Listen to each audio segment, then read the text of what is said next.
Hai guys, kembali lagi di Techsuma dan kali ini saya akan coba review Redmi Note 9 Pro setelah saya gunakan selama semingguan sebagai daily driver. Jadi untuk akun WA pribadi dan kartu Telkomsel saya juga dipakai di sini.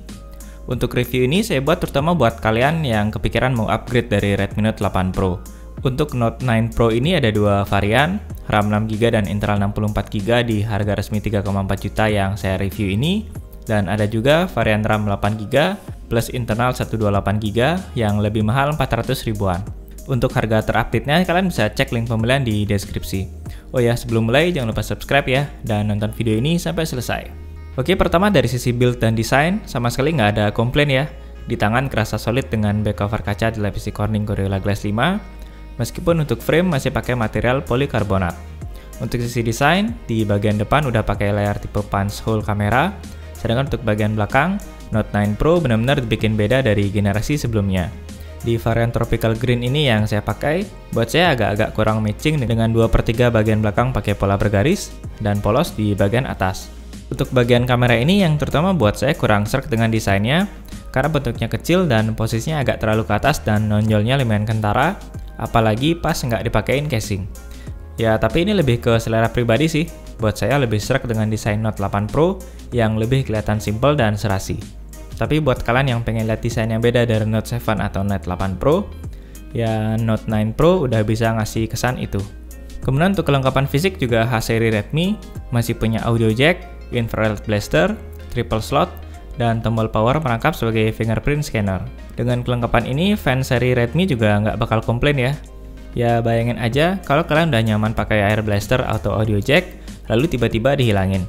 Dan untungnya Redmi Note 9 Pro nggak ngelakuin hal itu. Oke, dan lanjut ke sisi display. Untuk layarnya cukup lega dengan ukuran 6,67 inch, masih pakai panel IPS dan resolusi Full HD+. Dibanding seri sebelumnya, saya ngerasa sisi kontras dan reproduksi warna ada sedikit peningkatan, tapi ya overall nggak ada peningkatan berarti. Untuk ukuran, memang jadi lumayan besar di tangan dan nggak cocok buat kalian yang suka HP compact, tapi fine aja buat saya karena saya lebih prefer pakai smartphone dengan layar besar. Untuk kualitas displaynya ini juga udah nyaman-nyaman aja untuk nonton YouTube atau gaming, walaupun bisa saja dibuat lebih baik, misalkan dia pakai IPS dengan refresh rate 90Hz, atau pakai AMOLED sehingga Note 9 Pro jadi paket yang lebih menarik buat yang mau upgrade dari Note 8 Pro. Dan lanjut ke sisi spesifikasi, untuk Redmi Note 9 Pro dibekali chipset terbaru yaitu Snapdragon 720G, RAM-nya 6 atau 8GB, dan internalnya 64 atau 128GB, dan baterai 5020 mAh. Untuk sisi performa sehari-hari pastinya udah smooth, buka tutup aplikasi kerasa responsif. Secara benchmarking seperti Antutu 8, performanya kira-kira kurang lebih setara dengan Snapdragon 730G. Untuk performa gaming sendiri juga kurang lebih setara dengan Snapdragon 730G dan mampu jalanin PUBG di settingan balance ultra dengan lancar. Untuk Mobile Legends juga udah support di high frame rate ya, dan bisa lancar di settingan high dan 60 fps. Selain performa kencang di kelasnya, Redmi Note 9 Pro juga punya ketahanan baterai yang oke punya. Untuk penggunaan normal sehari-hari, baterainya bisa tahan 1,5 hari, dan untuk screen on time selalu di atas 8 jam, dan biasa tersisa 30-40% di malam hari. Untuk ketahanan gaming sendiri seperti PUBG Mobile, dalam 1 jam permainan ini berkurang sekitar 12%. Untuk sisi charging, Redmi Note 9 Pro dibekali kepala charger 33W, dan bisa ngisi penuh sekitar 1 jam 40 menit dengan kepala charger plus kabel bawaannya. Karena saya tes pakai kabel Type-C yang lain, ini 2 jam lebih baru full ya, jadi kalian sebaiknya pakai kabel bawaan. Oke, next lanjut untuk sektor kamera ya, dimana Redmi Note 9 Pro punya quad kamera dengan kamera utama 64MP, ultrawide 8MP, lensa makro 5MP, dan lensa depth 2MP. Dan berikut ini adalah beberapa hasil foto dari Redmi Note 9 Pro di berbagai kondisi dengan HDR auto dan AI non-aktif. Untuk hasil fotonya masih natural khas seri Note tanpa over processing yang berlebihan dan bisa diandalkan di pengambilan kondisi indoor.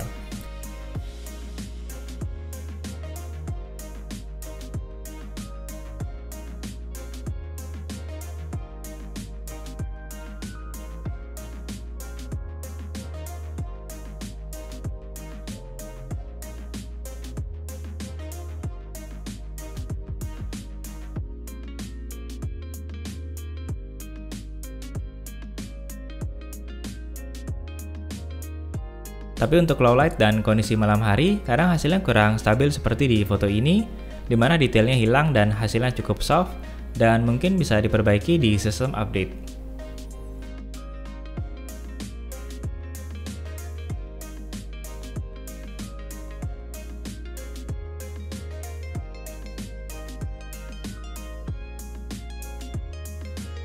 Untuk kualitas video sendiri, ada sedikit peningkatan dibanding Note 8 Pro, dan untuk stabilization ini nggak aktif di resolusi 4K, tapi itu cukup wajar di kelas harganya. Oke, so ini sekilas untuk tes video kamera belakang ya dari Xiaomi Redmi 9 Pro. Kemudian untuk resolusi ini adalah 1080p atau Full HD di 30 fps. Dan ini saya lagi di Beach Walk Bali ya. Kondisinya sepi banget. Karena memang terutama di Kuta ya, daerah-daerah wisata di Bali itu banyak yang tutup. Dan di sini juga jumlah pengunjung masih dibatasi sih.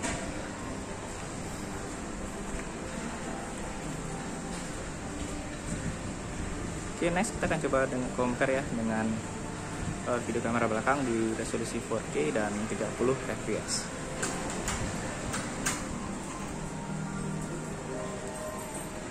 Oke, so ini adalah perekaman di resolusi 4K ya, 30 fps. Dan di sini stabilisasinya non aktif ya.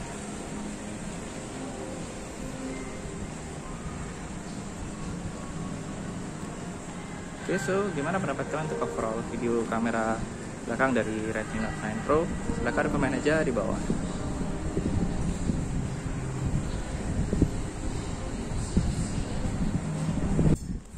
Oke, so ini adalah tes untuk perekaman video kamera depan dari Redmi Note 9 Pro ya, atau Note 9 Pro. Untuk kamera ini sendiri saya belum tes apakah ada stabilisasi atau kamera depan ya, karena saya baru pegang smartphone-nya, jadi kita tesnya sambil jalan kayak gini. Sekalian ini juga kondisi mataharinya lumayan terik ya, ini siang sekitar jam 2. Dan sekalian ngetes juga kemampuan backlight dari Redmi Note 9 Pro.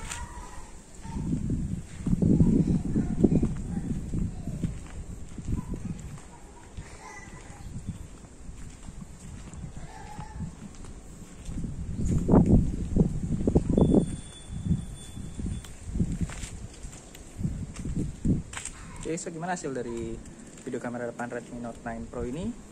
Kalian bisa komen aja di bawah ya. Untuk Redmi Note 9 Pro punya OS Android 10 out of the box dengan MIUI 11.0.2, dimana ada beberapa bugs yang saya temui selama pemakaian, seperti untuk aplikasi beberapa kali force close, terutama kamera yang sering gagal dan kadang harus di restart baru bisa normal kembali. Tapi ini sih harusnya bisa diperbaiki saat sistem update berikutnya. Untuk kekurangan minor lain seperti biasa ya, untuk Xiaomi sering nampilin iklan di aplikasi bawaan, tapi itu bisa dengan cukup mudah dihilangin, salah satunya dengan ganti region. Untuk fiturnya sendiri hampir identik dengan Note 8 Pro, dan beda yang paling kentara adalah peletakan fingerprint yang jadi satu dengan tombol power. Untuk posisi ini saya no complain aja, dan letaknya yang dibuat agak ke dalam, memudahkan kita untuk meletakkan jari dengan tepat dan cukup akurat juga untuk hasil fingerprintnya. Untuk displaynya juga support HDR, jadi kalian bisa optimal nonton konten HDR di YouTube. Dan untuk display support Wi-Fi L1 juga untuk nonton konten HD di Netflix. Oke, so kalau kesimpulan saya, Note 9 Pro mempertahankan apa yang sudah baik di Note 8 Pro seperti bodi kaca, fitur NFC atau Air Blaster, serta kualitas kamera. Untuk aspek yang berbeda di sini adalah kapasitas baterai yang lebih besar, chipsetnya yang pakai Snapdragon 720G, beda peletakan fingerprint, kamera depan, dan desain. Untuk performa sendiri nggak jauh beda dengan Note 8 Pro, jadi buat kalian yang udah punya Redmi Note 8 Pro, menurut saya kurang worth buat upgrade, dan baru sangat layak kalau kalian mau upgrade dari Redmi Note 5 atau Redmi Note 6. Ya, walaupun secara personal saya lebih memilih Note 8 Pro yang sekarang harganya lebih murah sekitar 400.000 untuk internal 64GB, dan buat saya punya desain yang lebih menarik. Ya, tapi ini balik lagi ke preferensi masing-masing ya. Kalau kalian suka dengan desain Note 9 Pro plus cari kapasitas baterai yang lebih besar, cari triple slot, kualitas kamera yang sedikit lebih baik, dan prefer chipset Snapdragon dibanding MediaTek, Redmi Note 9 Pro adalah satu alternatif yang terbaik saat ini. Dan kalau seandainya saja Redmi mau pakai display AMOLED atau IPS 90Hz, tentu bakal jadi upgrade yang sangat menarik dari Note 8 Pro. Oke, dan sekian ya untuk review kali ini untuk Redmi Note 9 Pro setelah 1 minggu. Kalau ada pertanyaan atau pendapat lain, silahkan masukkan di kolom komentar di bawah. Jangan lupa klik like dan subscribe juga untuk dapetin pembahasan smartphone turun harga maupun mantan flagship ke depannya. Oke, dan akhir kata, thanks for watching and see you next time.